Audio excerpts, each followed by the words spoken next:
I tell you, it's not the big stuff that moves the needle in life. You got to listen to the build up. And he told, cause he just got married late in life. And he told his wife, I'll give you anything.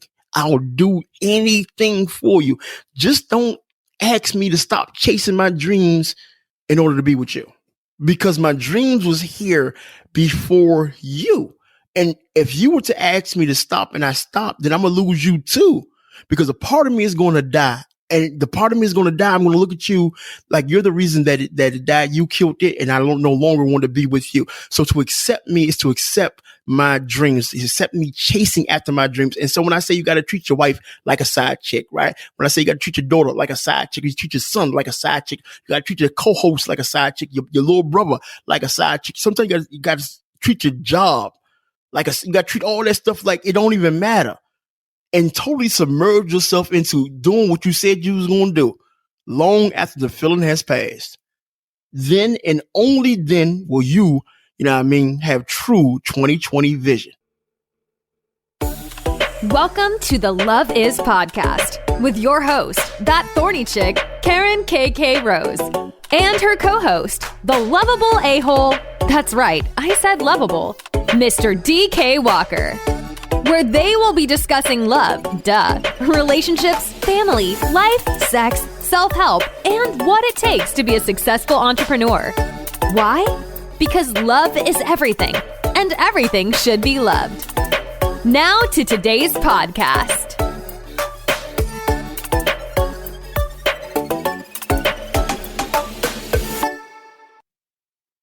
Hello, everyone. It's your girls, that Thorny Chick, Karen KK Rose, alongside my co-host, the lovable asshole, DK Walker. DK. Why you say what? Why you say Walker? What the hell? What the Walker? You don't like my intro? Oh, not the way you said it. Walker. Okay. What happened to the L? Like the L has meaning. That's like unlike stop. That's unlike the L in salmon. Got it? See, I said it. Yeah. See, right. Unlike the L in salmon, the L in Walker has meaning. Can you say the L in Walker? Yeah, Texas Walker. Ranger? Oh, okay. I don't know about no damn text. Yeah, see, like you doing too much. Like what? Have you not? Is this your first time meeting me? I'm trying to stop it from being the last time I'm meeting you, but you keep fighting me tooth and nail. I'm trying to you got to give kind of early. You got to give just a little bit earlier, just a little bit, just you know. So why does it always have to be like this? Why can't you just do a night? Why can't we just do an intro? You come in and say hi, hello. Why? Why do we have to go this route? Nah, because it's just you hear something and you like, okay, let's talk about what you heard. And that's what make introductions interesting, right? You know, people come in with the same, they you know, come in with their line and they didn't work on their line and that becomes them. That's not who I am. I'm just unscripted. You know, cut the mic on. I don't know what's coming out of my mouth. I don't. I honestly don't. Neither do the rest of us. I mean, it's a good thing. I think it's, you know, I believe it to be always informative, right? I believe it to be definitely, you know, entertaining, right? And that's my goal. I want to inform. I want to entertain. And, you know, so it's a win-win for all parties involved. Are you not entertained? I don't know. I guess the question that we need to be asking, will our listeners be entertained at the end of this podcast? That is the question. I mean, let's not be, you know, I don't know if we, right. Presumptuous. Let's not be that. You know, I would like to believe that we're batting 1,000, but you know, we do have a few. We're batting 1,300. Well, that's 1,300. Yeah, and matter of fact, I don't know if you're in front of your computer or you can like, if you want to do a quick shout out of all the countries that's rocking with us, I would greatly appreciate that.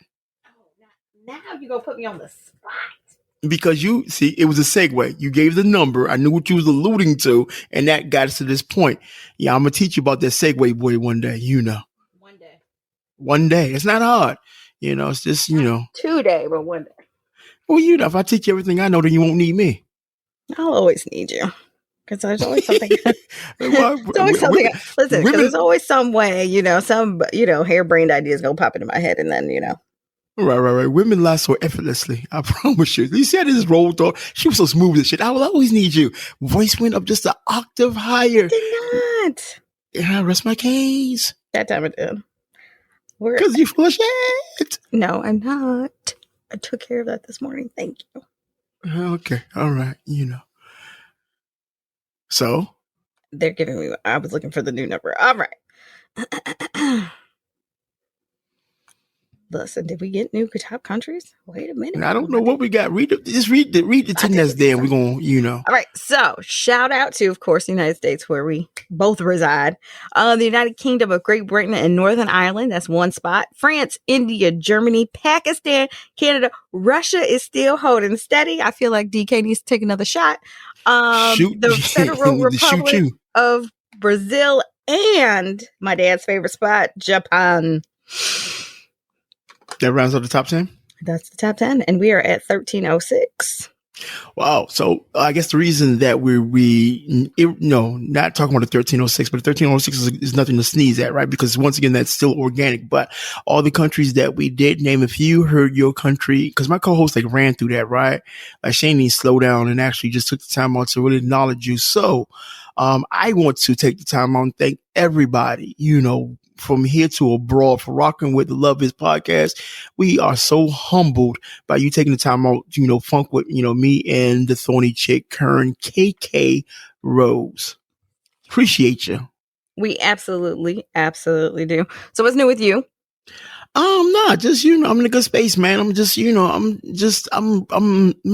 just laid back, I'm on my old man shit. You know what I mean? I got my, I'm on my old man shit. I got my doggone, my pants around my doggone navel, right? Oh, I got my platform. So I see retirement on the horizon. Now, can I afford to retire? Fuck no. But I just see retirement on my mental. You see it. My mental is like just, man, if it don't matter, if ain't nobody sick and dying, it don't matter. But, TMI alert. I will give, the listeners, a sneak peek into what happened to me recently. Y'all didn't ask, but I'm going to tell y'all anyway. My wife with her and I don't want to sound like I'm woman bashing, right? But women, y'all do too much. Y'all do. Y'all literally do. Y'all be just extra. Like, go ahead. Y'all be just real live. Like, if you're not going to look, if you're not going to be an extra check, if you ain't going to be some extra money, just stop. Right? Just do me a favor, right? And so y'all probably say, like, DK, what the hell are you talking about? Like, so my wife, she just gets into that, she sees something, she got to have it. And so I want to pronounce this right. I believe it's Bidet, bidet. She's seen a bidet, right? And I forgot what she's seen it at, but she needed to have it, needed to want it. She got it. So she gets it and she's been hounding me like, babe, could you, I'm like, what? No, stop. I'm not the handy dude. I'm a lot of things. I'm not handy. Like, you married me knowing going in, I'm not a handy guy. That's not, I hire people. Not saying I'm rich, but I know my strengths. I know my weaknesses. Pardon me. I know that I'm not, I won't say not capable, but it's not a strong suit. So I don't waste time on it. I don't waste time on changing car tires. I'll be there all day, right? I don't waste time, fixing them up around the house. I got a brother for that. Then we got a neighborhood handyman. You know what I mean? So I put money in people's pockets and they go come handle and we all happy. I don't feel less than a man because I'm not a handyman, but somehow, some way, this doggone obvious fact to my wife eluded her when she got her bidet and she wanted it to be installed, right? So, I just kept looking at her. She kept looking at me. I kept looking at her. She kept looking at me. And then, so of course, me being the bitch ass nigga that I am, I caved, right? And I started to, unhook pipes and hook up the bidet. So, without being too long winded, which I normally am, of course, water was everywhere. Oh no. Oh, no. Oh. Water was water's supposed to be shooting your ass, right? Water was just everywhere besides the ass. And she looking at me like, how hard can it be? I'm like, if it was easy as you think, well, you ain't do it. So we went ahead and declared our bathroom, workspace, and we called the plumber. and the plumber came through and he was like, okay, well, that got stripped. You crushed that. Oh, you got to replace that. So I did more harm than good. So he finally got, the bidet hooked up. So, and of course, her excitement because she's seen somebody with it and somebody was raving about, how great it is. You don't have to use extra toilet paper and all that old nonsense. Then she went, oh, I love it. I'm like, okay, I bet you do. You freak, but we'll talk about it later. So long story longer, right? Anybody that knows me knows that, the bathroom is, my palace and the toilet is my throne. I sit my doggone fat old ass on the toilet and I forget that it's now hooked up to the bidet, right? So of course, I'm scrolling my phone, scrolling. Okay, let me go grab some toilet paper so I can handle my handle, jump in the shower, begin my day, whatever case may be. So as I go to grab the toilet paper, my hand accidentally hits the bidet and I forgot it was there. All I felt was something wet. TMI alert. TMI. I'm trying to tell you. All I feel was something wet in my ass. Like it was like I forgot. So I thought the water from the stool was overflowing, and then I jumped so suddenly I actually caught a cramp in my side. Cause as soon as it hit, right? It hit. Oh God, y'all know where it hit at. I don't gotta be that descriptive. You know where it hit at, right? I raised that cheek up like in an instant. Like as soon as it hit, the cheek came up, but I did it too quickly because I instantly caught a doggone cramp right there between the crease between your doggone thigh and your stomach. You know what I mean? I was in that doggone joint, man. I was pissed because because I was jumping, and as I jumped, it was still on. So it started coming out the stool. So now we got water all over the place again. I'm like, Jesus Christ. And then and of course, me, I let a typical, scream because I was startled. Like I'm securing myself. If I'm going to tell the story, I'm going to tell the whole story. So I sounded like a doggone white woman being killed in a doggone Jason movie. My wife comes upstairs and she sees what's happening. She dies laughing. Like she just shook her head. I'm looking at her just mad. Like it was nothing wrong with the stool as is. Just nothing wrong. So women, in my opinion, just got to leave well enough alone, for your man's sake, we just like regular shit. We don't need the extra surprises, wet surprises in your ass. That's just, so that's what's new with me. I haven't. Oh Lord, I can't make this stuff up. I promise you, this is my life. Like I can't make this shit up. Like I'm an author, I still can't. I couldn't have written anything better than that. That's the real, true story. Oh Lord. Well, at least you don't have like guy A who would be in there just playing. I mean, there's worse things. Nah, but see, no. I can't. Booty. No, I don't even think. Once again, it's. I don't want to talk about it. I don't know what to say. Right? You can't say that you liked it. Then your eyebrow raised up. Oh, you liked it? What the hell? But you expect the kid to be a kid, so that falls in the realm of what's supposed to happen, right? Water shooting up your ass is not, and that's your thing. I don't want to seem like I'm being, I'm being judgmental. That's not the case. But it was just, for you, that's not your thing. Just the suddenness and the surprise, like it don't support because it's never been like that's the first time I've ever. And then when I did test, it was on accident because I forgot it was there, and I hit the doggone leave it. I'm like, it was instantaneous. Soon as my hand hit the silver joint, I felt the wet sensation. You know what I mean? Violating me. So the question is, have you used it since then? No, of course not. Oh God, Jesus, you didn't give it a second chance. Let me ask you a question. How many doggone boyfriends that broke your heart did you give them a second chance? Good point. Touche. But I mean, a bidet that, keeps me squeaky clean, and a nigga that I want to potentially kill at the moment, they don't really go. This apples to oranges. I know not necessarily so, right? The point I was trying to make, if you felt as though you were wrong in somehow, like you don't go back to get wrong to get and prove the point. That's you missing the point trying to be cute. Because it didn't ask permission. It didn't have to. You hit the button. You were like nucleus. Push the button. You pushed the button. And what happened? No. That's like when you be on a date and then you get the wrong signal. She maybe give you a signal for first base, but you go straight for third. And then she really grossed out. She's like, oh, and not realizing that he don't even like the guy she dating can't even read a signal. So you'd be better off leading him. And that's what I feel that the bidet did. Like I didn't give her no signals. I wasn't leading it, but it just got aggressive. It got aggressive. Got aggressive with me. Oh, I I didn't know whether to smoke a cigarette or kick that shit off the hinges. I didn't know. I'm surprised the latter didn't happen, actually. I'm surprised the latter No, didn't happen. I'm scared of Nikki. I'm not breaking nothing that she paid for because she gonna make me pay for it again, and then she gonna overcharge me. She gonna upgrade. She gonna upgrade real fast. She gonna get the real fancy one. I promise you. You're gonna come home to a golden toilet seat with a bidet that has a built-in bidet. I'm good. I believe toilet paper works, and then after you get off, you either take a quick little while or you jump in the shower if you want it squeaky clean. I don't need nothing, just and don't even ask permission to it. You violate me. What type of world we living in? You're just a violator. That's a man. You violate. It's a man. Oh Lord, Jesus. I'm just, I don't think a guy's going to get in our comments and say, yeah, I got the bidet, and yeah, I don't got no problem with it, Slim. You never know. Listen, I don't, I would be surprised. So if any guy's listening to this, right? Any guy, right? I didn't say female because female be there all day doggone long. Come on, smoking a cigarette. Yeah, but that's because they're on it wrong. They straddled it, not set. Hey, I mean, no. They could have sat on the right way and still come out smoking a cigarette. I'm just, you never know what the person's into. It's true. Right. So don't be, presumptuous that, it's hitting the wrong area. Just maybe hitting the right area. Who knows? But if there's any guy that has experienced a bidet, and uses it on a regular, please let me know how you have adjusted, yourself to using such a disrespectful not disrespectful. Object. Listen, or if you have any tips for him on how to use it, and I don't need no. See. I am articulate enough to, if I want to ask for tips, I would have said that. I didn't. No, listen, I don't. Listen. Text him your experience to 202-715-1645.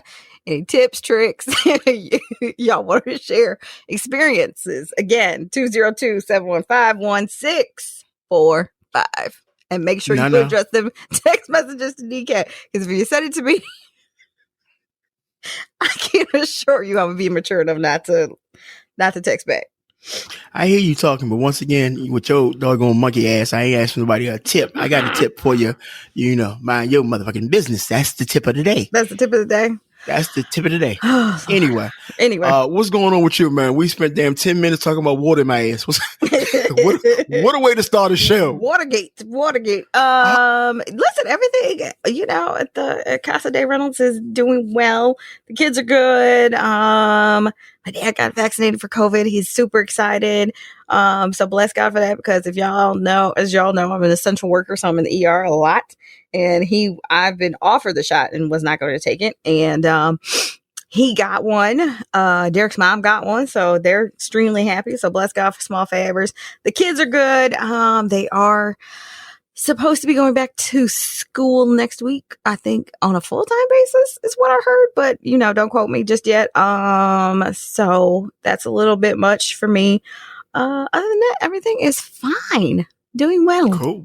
Okay, cool. We're doing well. Glad on this side of the Midwest. Doing well. Speaking of this side of the Midwest, I know we promised each other we're going to be a tad bit, short-winded in our openings. I would be, disrespectful if I didn't ask how was that disrespectful Midwest winter weather was treating y'all up there. As of this recording or whatnot, I pray that the people down in Texas area has gotten their power back on. That's crazy. Yes, they have. As of today, they have. They are now food shortage, water shortage.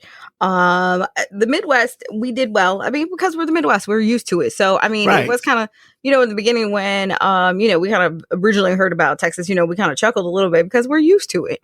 But the thing here is there was a salt shortage. There are icicles hanging from various places at my house that literally I don't know. I need to probably send Guy A upstairs because he's probably not the only one brave enough to do it. But there is an icicle hanging from my house that's actually quite dangerous because it's on the front of the house. But it wasn't bitterly cold. The only thing I would really, instead of sending them upstairs, if it's hanging on the front of your house, just if there's any, it's off the second story. It's cool. So not a problem. So what you do is you just throw a snowball to knock it down instead of having them go up into that's not hard, right? So when your significant other comes over, just have them get his aim together and throw something at it. It'll be, it'll come down instead of having him come risk his life. Like, why would you risk the kid life? Risk the old man life. You didn't see something. Like, I'm not understanding your rationale. Fuck. Like, come on, leave my guys alone. Risk your own goddamn guy. But the thing is, my guy, hey, they down for the cause. They are down for whatever. So right, until something happened and everybody crying and they can be like, who came up with this damn brainiac idea? And it's gonna be you. And they be like, yeah. Right. Listen, the I can pay for it is always what it comes down to. But we got, I think, 12.4 inches of snow. So we did very. I got porn star snow. Yeah. We actually outdid the biggest snowstorm was the blizzard of '78. That's always kind of been the taboo when talk about. You weren't even born. Snow. You wasn't even born. I wasn't even born. Right. And so we. You gotta respect your elders more, man. You 78? You wasn't born. No, I wasn't. But everybody always talks about that, and so we actually surpassed. Lack of respect. Like I've moved off of that. Like and me being disrespectful about your lack of respect is comical at best, right? But I'm just getting to the point that you weren't even born in '78, and the way that you talk to me, about me, at me, put some respect on the disrespect that you be having for me, man. That's what I'm need from this point forward. Okay, Birdman. Okay. I don't know who that is. You don't know who Birdman is? Yeah, right. I don't. Oh, okay. I'm gonna leave you right there. But anyway, yeah. So we got a lot of snow. The only, again, a critique I have is really the city of Toledo did not do well on clearing the streets. The side streets were trashed, the main streets were good. And again, apparently there's they did perfect, right? They did. That's you said you need to get out more, right? That's everywhere. Like, get the main streets, the side streets got to get the side streets has got to get to the main streets. Well, listen, I don't care. That's in DC. That's in Maryland. Huge pity on the sanitation workers who's got to come down the streets tomorrow because the side streets still aren't done, and tomorrow is trash day. Okay, but once again, let me help you out, right? You probably never paid attention to it. Like, if you just next year, and I pray you don't have a storm that large, but in case you do, like, it's a plan. The plan is you get the main streets. They don't trip off the side streets. You dig yourself out. Eventually the sun come out, go melt it away. But the main streets is always the first, and sometimes, the most times, the only streets that get touched. Yeah. So they did what they supposed to do. Y'all not bad. I promise you. I stay in DC. Like, it ain't no difference. Listen, but y'all want essential employees, to make it to work. You said it again?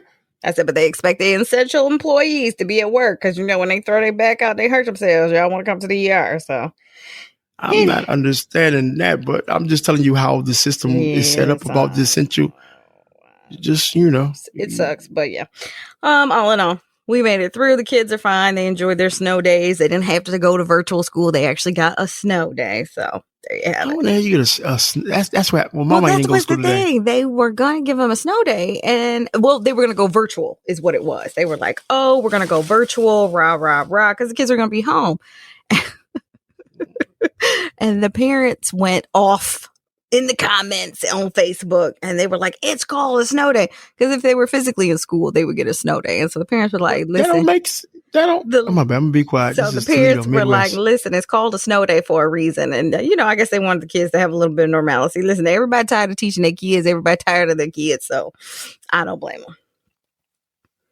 Oh no. Like, it's a Midwest thing. I don't understand that shit. I'm gonna keep that shit moving. Anyway. You guys don't get snow days? We do, right? Oh. Like, we don't call them snow. It's cold, inclement. See, we don't even get snow. All we got was majority ice down here. So, but then again, I told Mama, like, they're going to cancel school. And my wife was like, why would they cancel this virtual? And then Marnie was like, well, some of the teachers go to school to actually hold the virtual class. And then she was like, I wonder why. I said, because they got families they want to get away from. That's the only reason. You're going to get out the real talk. You're going to risk life and limb. You're going to risk everything. Like, I'll be back in a couple, and then, you're only doing it because it's not a full. So it's an hour here, a break for 30 minutes, hour there, break for 30. And then you pretty much done. So, but the teachers busy themselves because they don't want to go home and be part of their family. I mean, I don't blame them, so that's their out. Listen, speaking of teaching kids, I am going to Sands, so I'm going to actually give up my what the fuck news today. It's okay. I've been on the dark web. I'm prepared for the next show. It's okay. However, I am not skipping the Bald-Headed Hosted Award. I feel like we need music for that or something. I don't know. Well, I feel like there's a button I need to push for like some fanfare. That sounds like something that you need to research and make happen. my God. I feel like there's some fanfare that needs to go on. So this is actually our fourth one that goes out today to Ayana Howard. She is the founder of Zyrobotics LLC, where she is the chief technology officer. They develop personalized educational technologies that address the needs of children with differing abilities. She spent 12 years at NASA as a senior robotics researcher, and she was the chair of the School of Interactive Computing at Georgia Tech. She could still be, but she is pushing innovation in the field of artificial intelligence, computer vision robotics for the application that span from melting ice in Antarctica to missions on Mars. Cool. Congrats. And you can Make sure you find tag her. Zyrobotics. You can't tag her specifically, but Zyrobotics is on Instagram. And so we'll be tagging her at Zyrobotics at the appropriate time. Right. Let them know they gotta be funny. They'll be like, what the hell? We've got a lot of awards in our life, and somebody actually gave us this. Gotta be some hood shit. And then it's the ratchet one. The Thorny Chic. To say the least. I'm okay. Oh, so you know what? I forgot to tell you. I went to the eye doctor. Got my vision checked. And guess what? I'm not going to guess. I'm not even going to play with you. Okay. 20 years later, I started seeing my eye doctor when I was 18. Went to a college class. Sitting at the top of the hall looking down. Could not see the whiteboard to save my life. Like I could make out certain things, but it was blurry. I was like, maybe it's just, I'm tired. I was 18, 17, 18, I was like, a little partying might have been involved, I was like, well, I couldn't see the board. So I kind of let it go on, I don't know, maybe a week. And I finally said something to my parents about it. My dad was like, well, let's go get your eye checked. And come to find out I was going to need frames, which is kind of interesting because both my parents have eyeglasses. Then they did, and they still do now.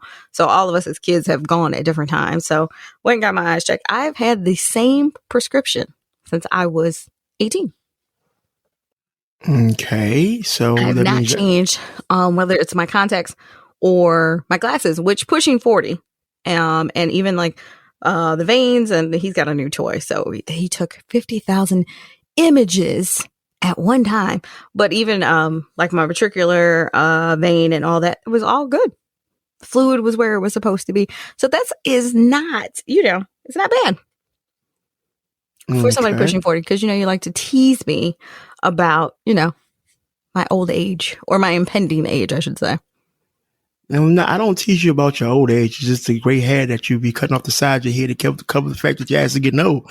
Like all that long-winded shit just to say that yeah, you're old. Fuck. Like you can keep lying to yourself if you want to. I'm gonna call spade a spade. Your ass getting old. You know what I mean? So well, my eyes have yet to tell that story, which leads me to today's topic.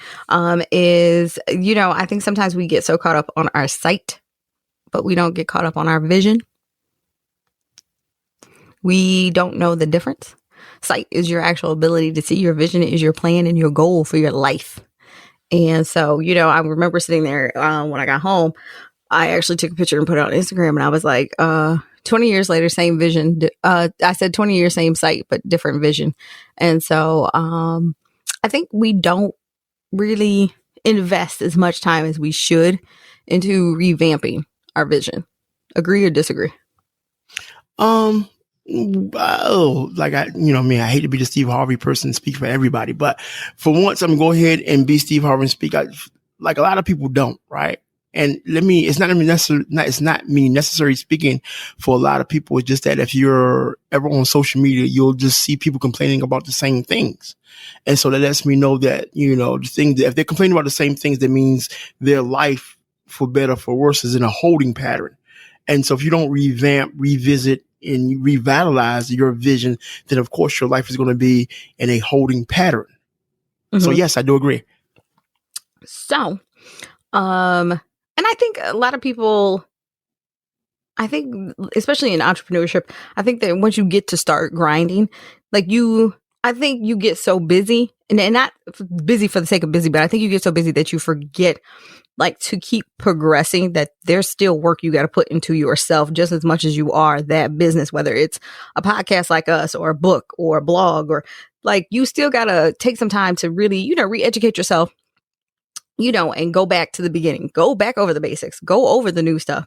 Like you always tell me, YouTube University, you know, there's always, you know, great content out there and information that you can, you know, brush up your skills and be better in your niche, so to speak. Facts. Got you. So I'm assuming that this is the meat and potatoes of the podcast. It is. This what I'm assuming. It is. We're going to help. We being so kind, so sweet, and being awesome podcasters that our listeners love and adore. We're going to help them get over 2020 vision. Yeah. So are you saying that the podcasters, some, not all, listeners, are you saying that some of our listeners still may be suffering from 2020 vision? Absolutely. Absolutely. I think 2020 was so hard for us that because there wasn't like a go back to, like there wasn't a reset button. You know, you and I both have had this conversation and we've had it with the podcasters, is that New Year doesn't mean reset. You reset whenever you get good and doggone ready. But at some point now, we're 2 months into the year, almost 3. If you haven't hit the button yet, which you really should have back in December, now is a good time to do it, because I feel like, you know, everybody was like, okay, January 1st, I'm going to be new year, new me, rah, rah, rah, you know, because we hear it all the time. We see their resolutions. Everybody gets planners and journals and all this other, you know, organizing shit that they don't really use, but for 10, 15 days. And now they can't find the shit in February. And in March, you know, come to find out it was, you know, the kids have used it to color. They were using the notebook to, you know, level out the coffee table because it was a little wobbly, you know, that kind of shit. Okay. So what do you propose? How would you help people that you believe to be suffering from 2020 vision? I believe that you have to, like we say all the time here on the Love Is podcast, is so my bad. I'm sorry to cut you off. Right. Let's set the table. You know, let's really, because, you know, what we pride ourselves on in Love Is podcast is actually giving people things to do when we do take this lane, practical things that you can hear and readily implement. We don't want to give you just things based on theory. Right. We want to give you things that we know to be true. We know that works because these are the things that we apply. And so for the remainder of this podcast, you know, to help people, you know, that's still suffering from 2020 vision, right? And you would think that you will want 2020 vision because that says it's perfect vision, right? But of course, that's nothing but a play on words. And whenever we talk about how bad the last year was, right? And so because that last year was so bad that your vision is still clouded, right? You're still in that holding pattern that I alluded to earlier, right? And so what me and my co-host is going to do, we're going to help you because you're suffering, right? Your life is in a holding pattern. You want to break free, but you just don't know how to break free. So, me being the gentleman, okay, part-time gentleman, okay, gentleman on call that I am, I'm going to let my co-host go first. And we're going to go back and forth.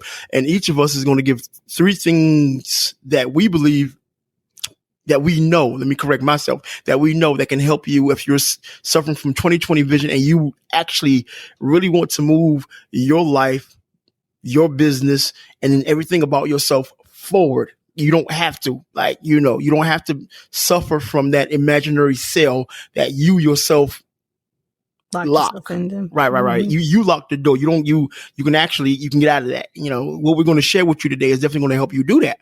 So without further ado, I'm going to shut up and I'm going to let my doggone co-host, you know, have her say. I think the first thing, excuse me, would be to have the tough conversation. But this time it's not with the people around you. It's not with your team. You have to start with you. The person who has the vision, the Bible says, write the vision and make it plain. You have to start with you. You have to get you in order. So it's time you start having tough conversations with you and call yourself to the mat. Are you reaching your goals? Why aren't you reaching your goals? Is your time management off? What are you doing that's holding you back? That would be my first step, is really having the tough conversation with yourself. That's my point. That's cool, right? So with that being said, not only give the advice, how did you apply that advice to your life? Like, give somebody some examples, you know? I'm a visual person, so you got to do that with Medea. I learned this trick from Medea when Tyler Perry first came out. You got to get a piece of paper and you fold it in half and you write your pros and your cons. And again, when you have that tough conversation with yourself, you have to do everything. We're very good at belittling ourselves and criticizing ourselves, but we have a hard time celebrating ourselves and celebrating the small wins, because what we fail to realize is small wins get us to the big ones. Because if you can celebrate in the small stuff, when you get to the big stuff, it's not a hard adjustment. So, on the one side, you have to write everything that you did, that you accomplished, what you set out to do, what you nailed for sure. And then on the other side, still write down what you suffer in or what you're still struggling with. And just because you're struggling with it doesn't mean that you're less of an entrepreneur or you're less of a person or you're less of an author, you're less of a blogger, less of a podcaster. As long as you still have room to grow, you have a whole lot of life left to live. But when you've reached perfection, then it's pretty much you have nothing left to give to the universe or to the earth. It's time for you to go meet Jesus. That's funny, right? That's truly funny. Even before I get my first one, I want to quote my man Inky, right? When I say my man Inky, anybody that's in the know should be in the know. And if you don't know, if you're not in the know, then you must be living on the goddamn. Well, that's cute, but you must be living on the goddamn rock. When I say Inky, he needs no last names. So Inky Johnson has this saying, right? And I've taken this saying to heart, right? He was like, he said, how committed are you to doing what you said you was going to do long after the feeling has left? I say that shit. I say that shit and I get chills. He said, how committed are you to doing what you said you was going to do long after the feeling has left? Like anytime, like I love me some Ink, man. Like E, my man. I love E, right? But so it's like 1 and 1A. I ain't gonna simple lie to you, like 1 and 1A. And I'm going to let you know where I get these quotes from. I'm not gonna act like they're mine. That would be a fool, right? Because what Inky said, he's known for that, right? And that's what happens. People get real hyped. So they get hyped and they get around their friends and they make these doggone declarations, whatever the case may be, what they're going to do. And what they're failing to realize that they're saying that based off an emotion. They're high off of that emotion. And what happens is that emotion doesn't last. But what you said you was going to do should always outlast the feeling when you said it. And so what happens to the people that are doers, what happens for the people that believe in completion, they understand that they're going to keep that promise that they made themselves. Like I said this when I was feeling high, that feeling is going to go away and I'm going to have my dark days. That feeling is going to go away and I'm not going to feel like doing it. That feeling is going to go away and everything underneath the sun is going to go wrong, right? But being as though I said it, I'm going to complete it, right? And that's not even my first joint. That's just me piggybacking off Ink because I like, you got to give people, I guess the saying now, you got to give people their roses while they're alive. So please let me do that for him. But my first thing, my bit of advice to a person that is suffering from 20/20 vision and want to actually clear up their vision, like, look, first thing you got to do is write the goal, write the date, and then write the actual steps that will have you attain your goal. The problem is everything is in your head. And as long as it's in your head, it's not tangible. It's not real. Only you know about it, right? Like it's a great thought. It's a great idea. It's in your head. But once you take that from your head and you actually put pen to paper, right? This is my idea. This is what I want to accomplish. This is what I want to do. This is the date that I want to achieve, accomplish, and do, right? And these are the steps. Like I tell you, we want to give you something actionable. These are the steps that I'm going to take to attain my goal. And just that one exercise lets you know that shit just got real. And that's the problem with a lot of people. They don't want shit to get real because as long as it's in their mind, they can always hype themselves up off that emotion because it's in their mind. So anytime they want to feel good, they'll go back and they'll say it and they get geeked and they be thinking and they may be working, they may be, and they like, oh, you're in a good spirit because you're thinking about this thing that you're scared to put on paper because once you put it on paper, you take it from being abstract, to something concrete. And once it's concrete, it becomes, you can't deny it any longer, right? Like the test, you go find out is that my baby or not. Like you can't look like you, got feet like you, act like you, but you ain't take the test yet. Cause once you take that test, it's yours, right? So that idea, that dream, that goal, what you want to achieve becomes real, like a child to you. You're giving birth to something. It becomes real when you give birth from your mind to the paper, and then you give actionable steps on how you're going to do what you said you was going to do long after that feeling is done. If you're serious and you want to stop standing still in your life, the first step that you got to take is you got to put it down on paper. And I've said this, you've heard me say this on the podcast many times before. Put it on the paper and then make it visual. Put it everywhere you're going to be. That's what it should be at, right? It should be on your bathroom mirror, right? It should be, you know what I mean, on your laptop somewhere. It should be, you know, on the TV somewhere. It should be on the refrigerator somewhere. You know what I mean? It should be on your steering wheel in your car somewhere. That way you have no excuse not to always have your goals in front of you, knowing what you got to do. Write it out, make it plain. My second step would be, piggybacking off that, is to make a vision board, or dust off your vision board. A lot of us have journals and vision boards or haven't done a vision board in a minute, and they need updating. Some goals, again, you've already crossed off the list, and now you have to go bigger. Like, it sounds crazy, but my thing is, you have not because you ask not.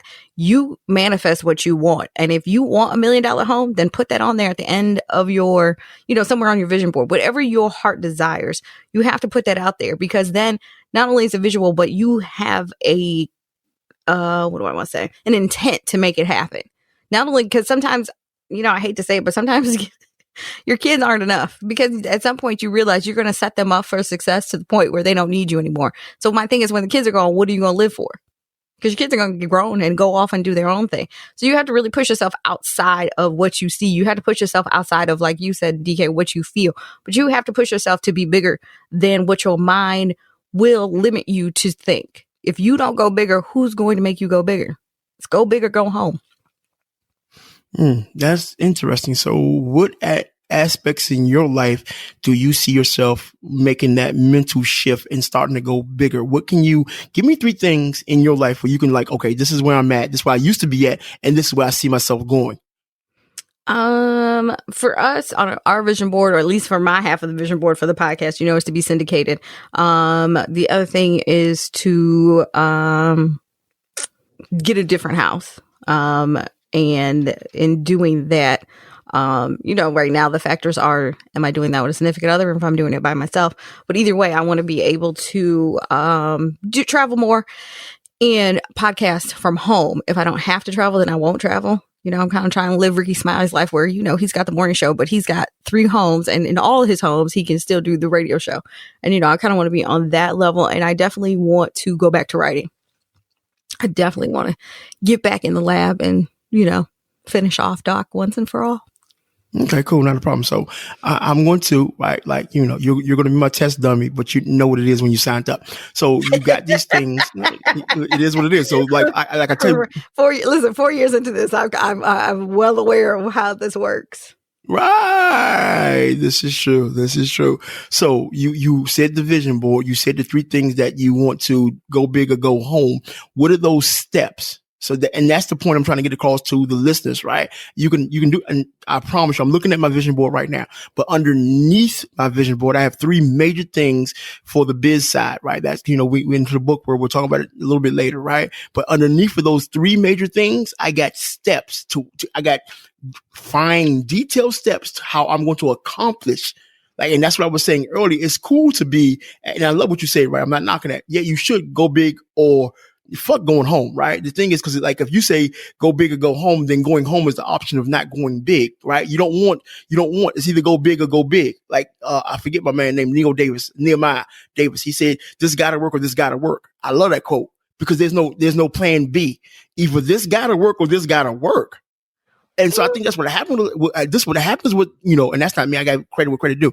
That's what happens with a lot of people. They think like, okay, if this doesn't work, there's a plan B plan. Like, if you got, okay, you should have a plan A, right? That you got 26 letters of the alphabet, and the first letter is A, right? Not a problem. And then the other 25 letters should substantiate letter A. There is no, if A don't work, I'm going to try B. And because B is vastly different from A. No. If A don't work, I'm going to try A a different way, but we're going to call it plan B.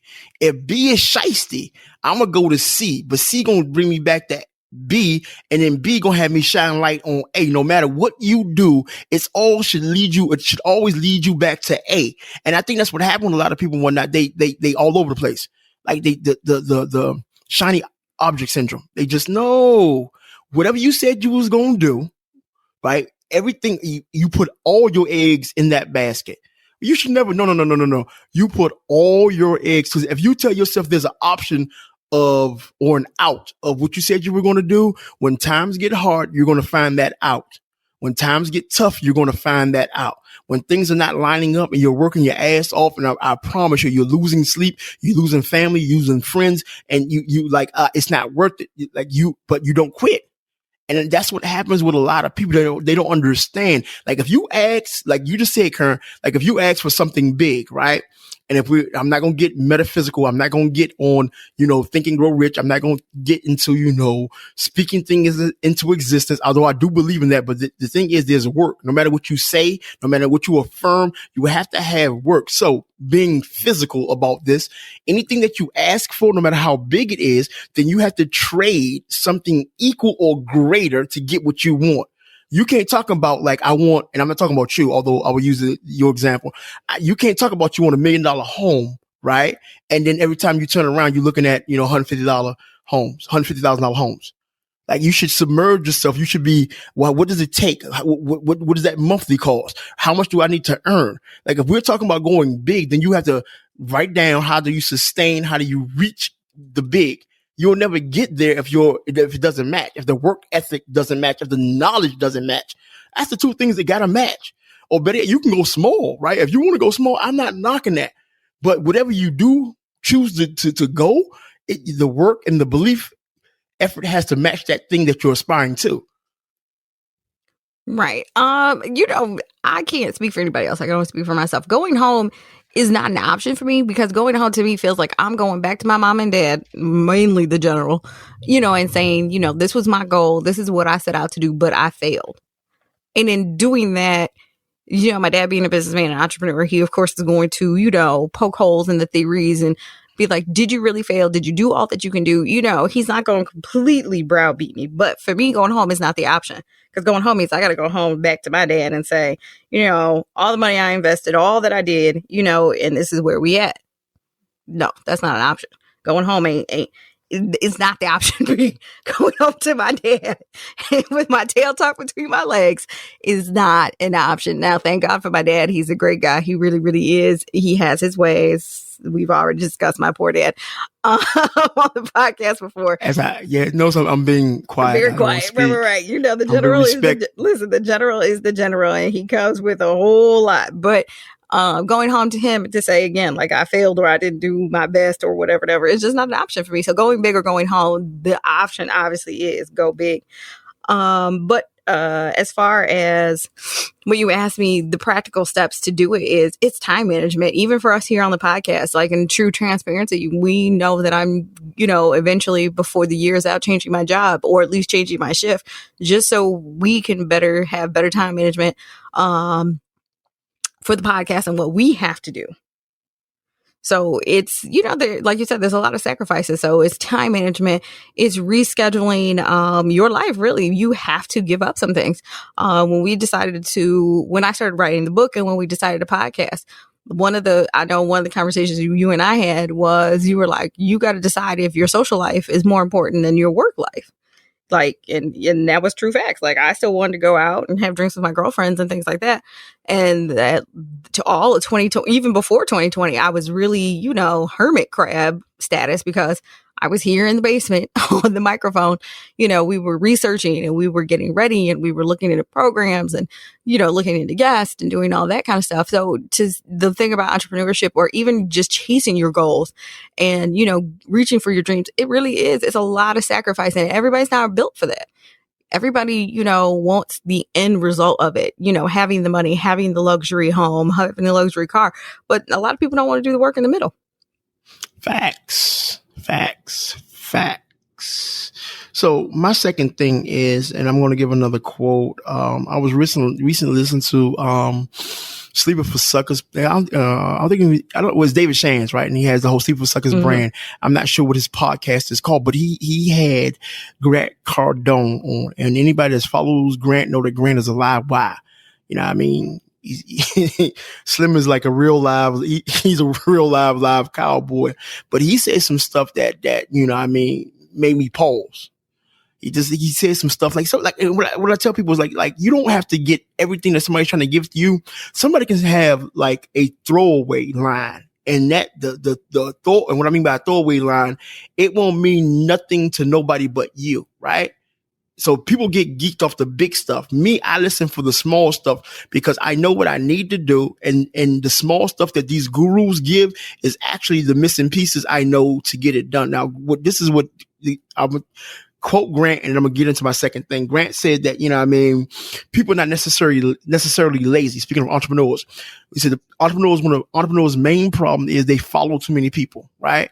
So if you follow ET, you're going to rock out with ET, right? If you follow Grant Cardone, you're going to try and do what Grant does, right? If you follow doggone David Shands, you're going to try to do what he does. If you follow Nikki and Moose off the Nikki and Moose podcast, I love them people, by the way.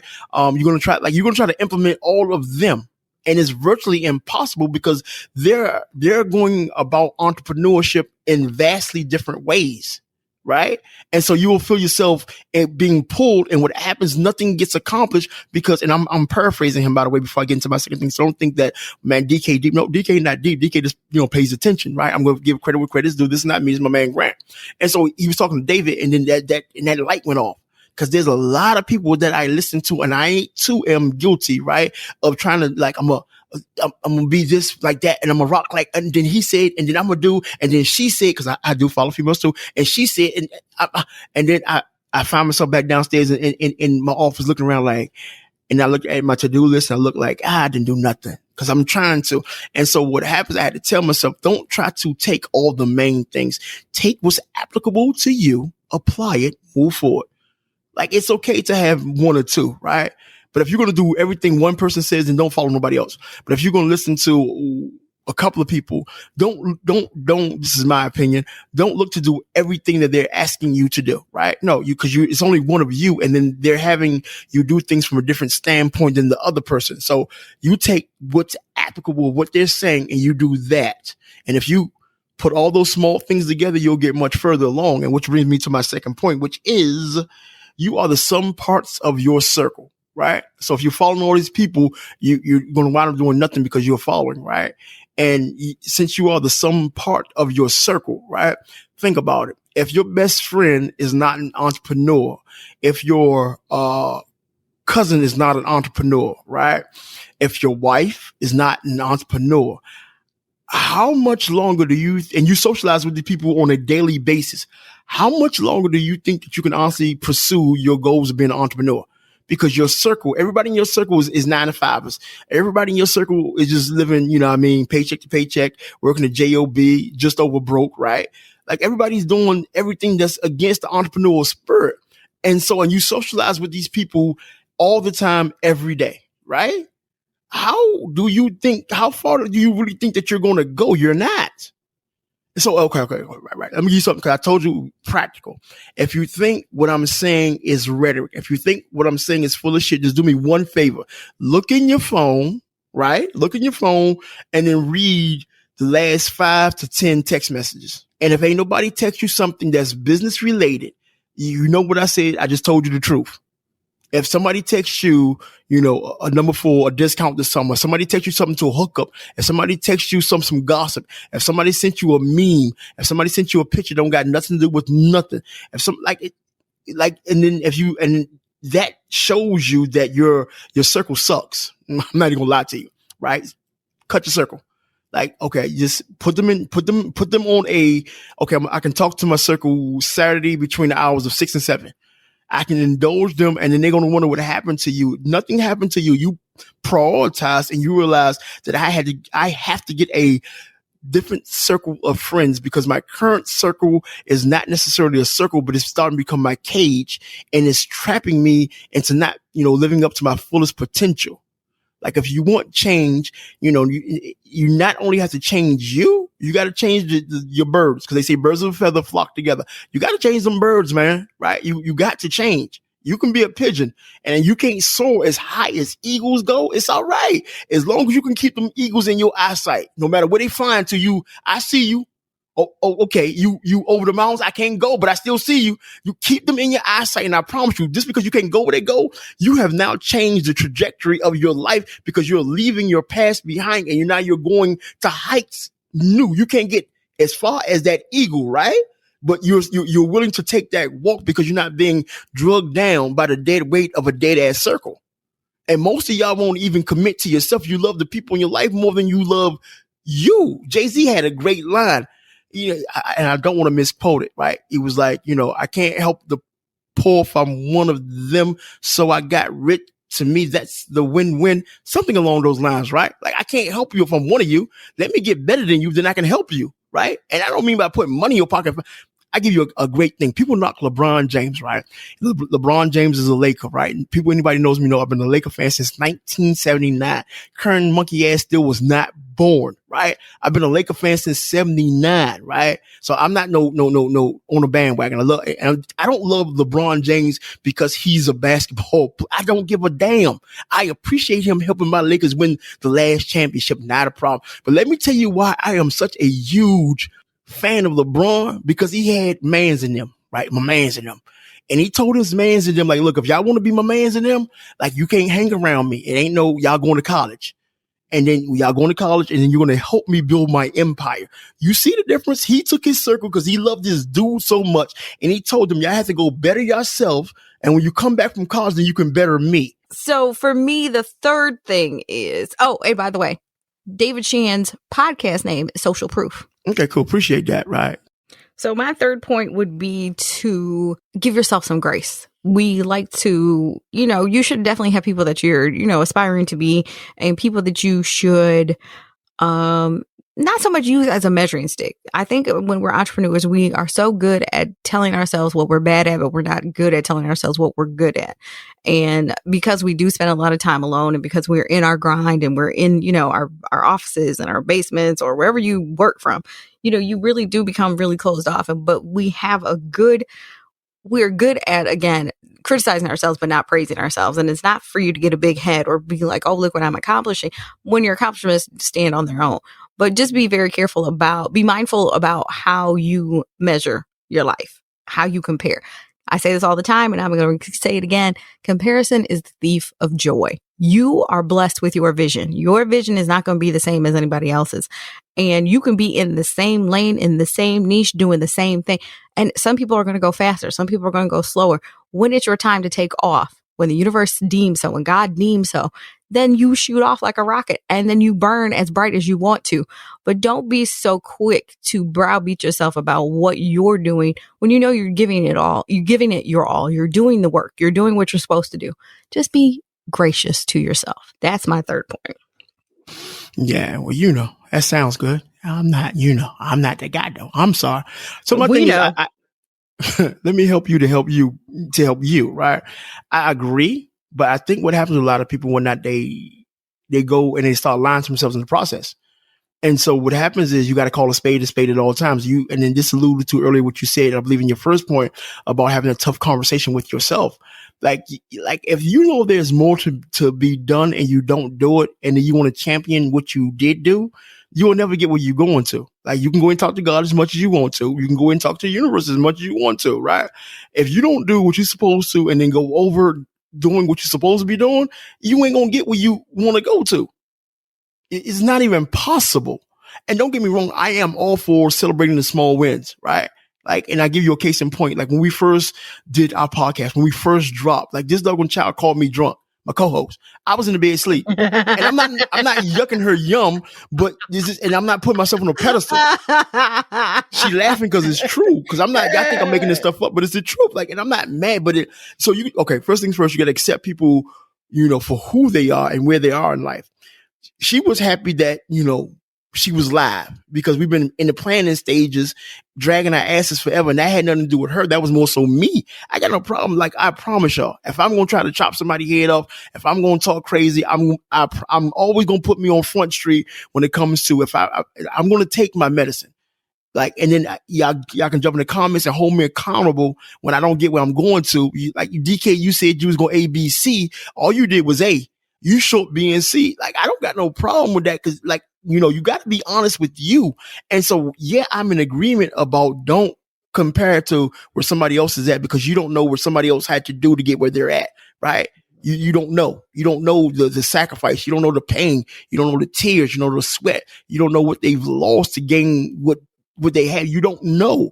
And then you be like, and then when you discover them, you may discover them on the tail end of their victory lap. Right. And you thinking like cause you've been following them for 6 weeks and then into that 6 weeks, they blew up and you're like, damn, they killing in 6 weeks. Like I see you didn't get the 10 years before them last 6 weeks. You jumped in right towards the end. You ain't catch them in the beginning. Like that don't make no doggone sense. And so I think what some entrepreneurs happens is they need to be honest with themselves. Like give yourself grace, but call a spade and be like, you know what? I'm bullshitting. You know what? I am not, self-motivated. You know what? I am not, and it's going to lead me into my third thing, which is submerging yourself into what it is that needs to get done. That's my third point. But of course, I'm going to hit you with a quote and I'm going to come back to that. And so, yeah, Karen, I'm in agreement with what you said 99.9%, but you have to be honest and tell yourself, like, I didn't give my all. I didn't give more than my all. I didn't leave the situation exhausted. We can't be looking at these big homes. We can't be talking about being syndicated. We can't be talking about none of these things and we're doing the bare minimum and then we want to clap at the bare minimum. It don't work that way. It just don't. And you got to be honest. Like you talking about you got these big dreams. So big dreams come with big work.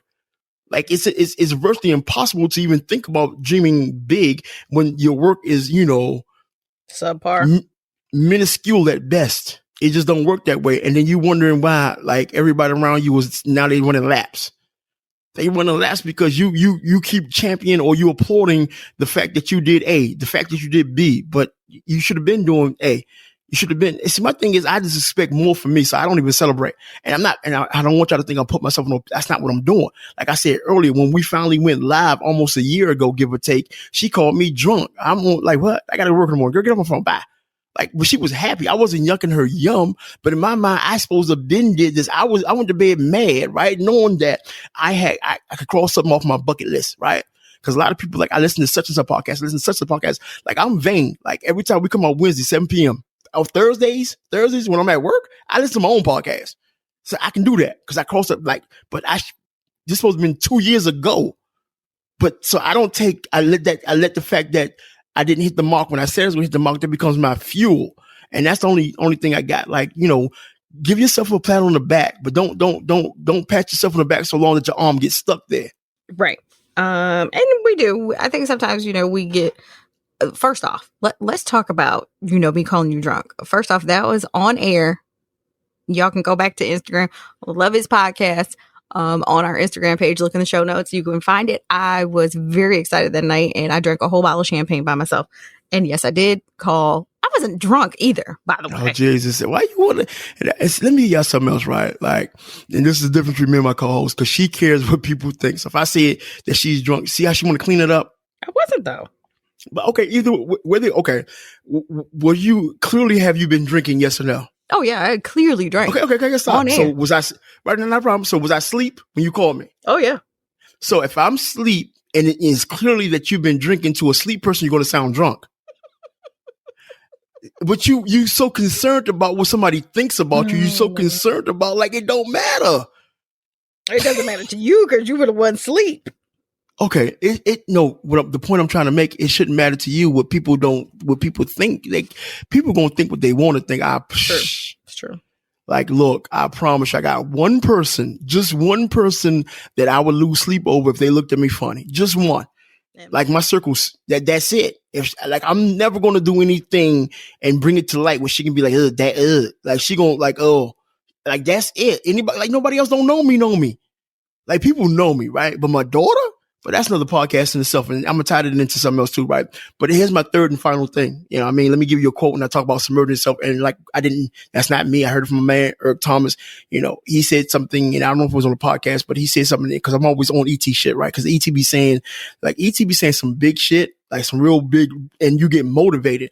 But if you steal yourself from the big shit that he's saying, right? The stuff that's supposed to get you up, right? And you listen to the build up because he's a great storyteller. You listen to the build up to the big shit. You'll get so many jewels. You'll get so many life changing nuggets into the build up. By the time you get the doggone big shit, you ready to run through a brick wall. Because first thing he do is call you your bullshit, and then he show you how to get out your bullshit. So he said something that I thought was doper than dope. He said, like, he said something to the fact where people feel that if they don't submerge themselves in what they say they're going to do. And he was talking about the guru story about the water was chest high, right? And the dude was talking about, I want to be a guru like you. And the guru took my man out to, like, y'all know the story, right? If not, go Google it, find it. It's a great story. But the point, he broke it all the way down. He said the problem with the dude was just because he was in the water, he think that he's still supposed to have been, you know, achieving the same success as the guru, that he's supposed to have been eventually a master like the guru. But the thing was, the difference between him and the guru, right? The guru had been submerged himself in what he said he was going to do.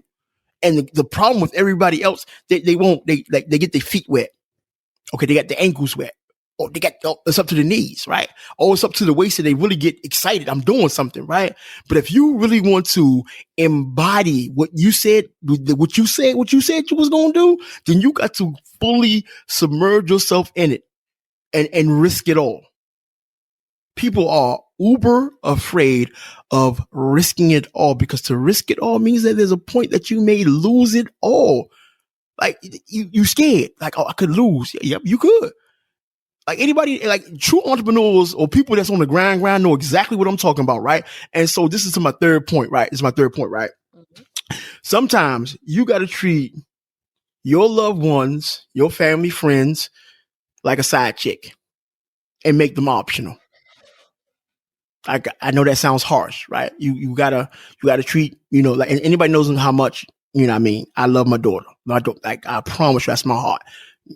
Drive me crazy. Anybody knows how much I love my family, my friend. But sometimes if you want to get to where you're going to in life, if you want to fulfill that promise that you made yourself, you got to treat them like a side chick and they become optional. If they're not sick, right? If they're not having a near death or dying experience, then you can't allow them to intrude upon your time. And doing so, you will never, ever in your life get to where you're going to.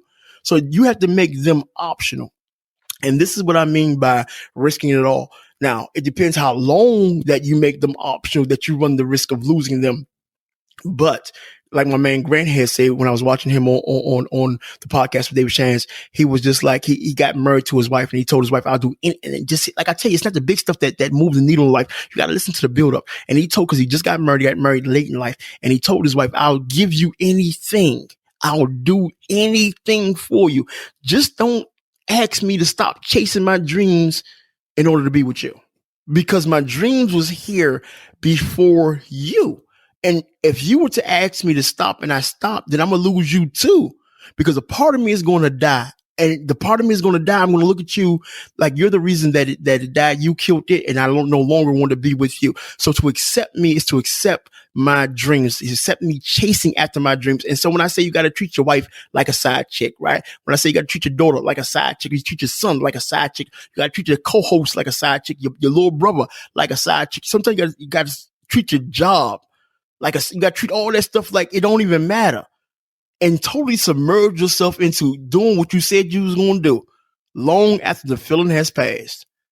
Then and only then will you know what I mean, have true 2020 vision.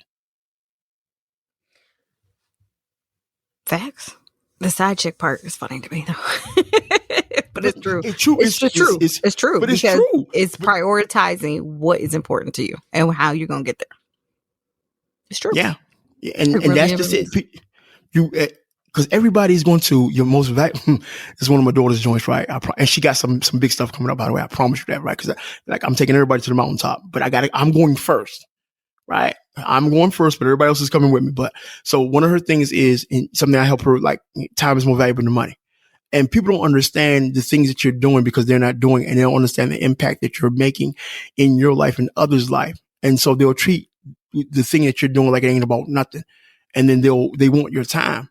And so I had to, as much as I love her, wife, whomever, like, no, and just be good to know. I don't care if you're mad. I don't care if it don't matter. Like, cause I was me way before I met you, and you've added to my life, but I won't allow you to subtract from my life. Absolutely. Yeah. So, that's just where I'm at with that, man. It's your girls, that Thorny Chick, Karen KK Rose. We hope that today was impactful for you, that you are realigning yourself and your vision and your vision board to get to where you want to be. This is the part where I hand off the baby to the mean man in his office with his, pudding cups for Shady Pines Owls. DK Walker, the Love Jones of the day. Okay, so she did 3. I did 3, but like my wife in the bidet, I'm gonna be extra and give you 4, right? Not the bidet, sir. Not the bidet. Jesus, that's why I don't even like light-skinned people. So, but anyway, look, we talked about a lot of things today, and like my co-host said, we hope that just the things that we share with y'all be able to extract some of those things, apply them to your life, and then start to move forward, right? And like I said, just be consistent, be dedicated, and then chart. Okay, be consistent, be dedicated, and then chart where you're at. All right, be consistent, be dedicated, then chart your journey. Like, okay, I'm consistently doing what I said I was going to do. I'm dedicated long after the feeling is left, and I'm charting. I was here, I was doing this, or I'm doing that. I'm making money doing this. I need to pour more money into that so I can make more. Like, chart. And this is the way that you stay on course. This is the way that you finally get where you're going to. But the other thing, and I think I've shared this story before. I'm pretty sure I have.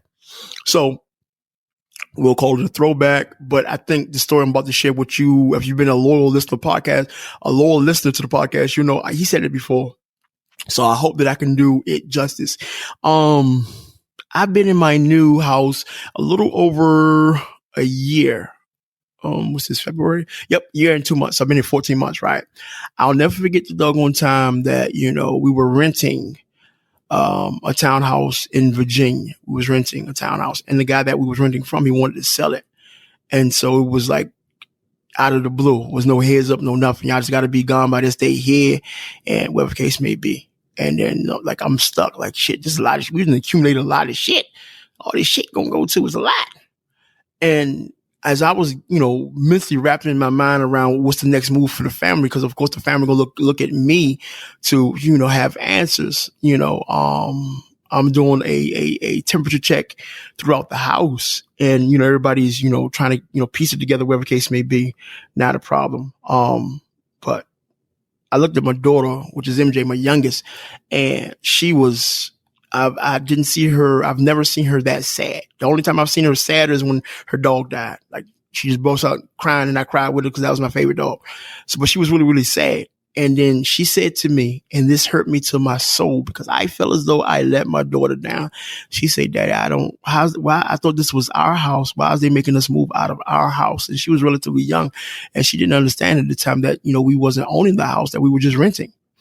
And so I ain't gonna lie to you, man. I felt lower than shit with corn in it. Like, I felt just like the lowest of low because in my mind, right, I let my baby down because I got her comfortable in the situation, and then I couldn't sustain that situation because, truth be told, it wasn't my situation to sustain. It wasn't mine. So we packed up, moved from a townhouse to a 3-bedroom apartment, and it was cool for a minute, whatever the case may be. But before we had left the townhouse, I made my daughter a promise.